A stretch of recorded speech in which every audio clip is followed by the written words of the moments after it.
política en las filas del Partido Conservador. Desempeñó varios cargos políticos, como el del presidente del Congreso, antes de su primera elección presidencial en 1933.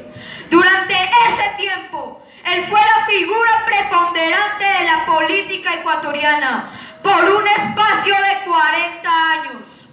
Durante su primer mandato, en 1934 al 35, intentó poner en marcha una reforma agraria con la división de las grandes haciendas. Ante la resistencia que encontraron sus planes, asumió poderes dictatoriales y reprimió violentamente la oposición.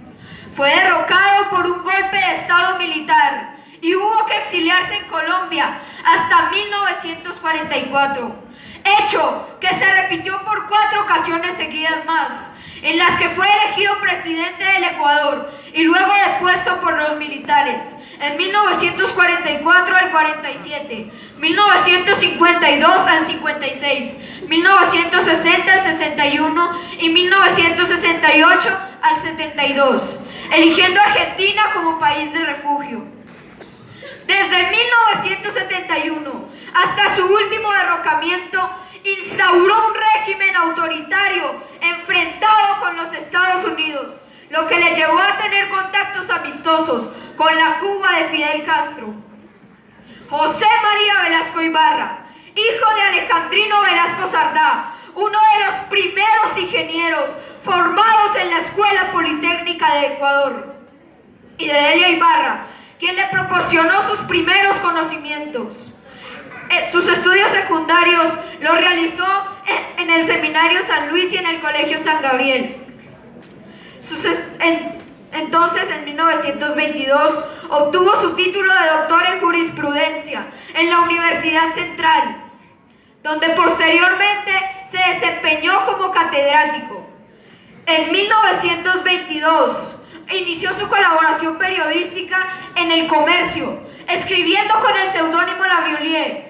Posteriormente publicaría importantes obras como Rodó y El saber del escritor, Derecho político, un momento de transición política, Democracia ética y democracia materialista, Tragedia humana y cristianismo, Caos político en el mundo contemporáneo, Derecho internacional del futuro y Experiencias jurídicas hispanoamericanas.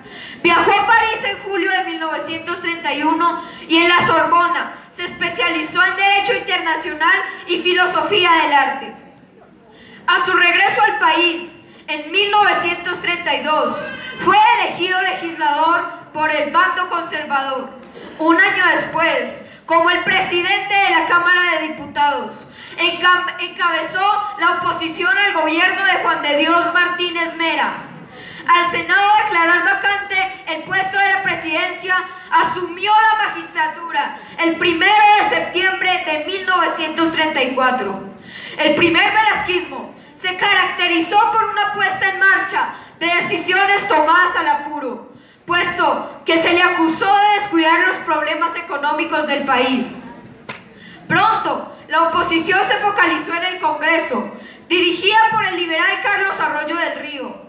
Velasco perdió la serenidad y en apresurada decisión determinó desconocer al Congreso y convocar una nueva asamblea constituyente. Ante esa actitud dictatorial, fue apresado y obligado a salir del poder el 20 de agosto de 1935. Luego, volvió en enero de 1940 a ser candidato a la presidencia, pero fue derrotado por Arroyo del Río.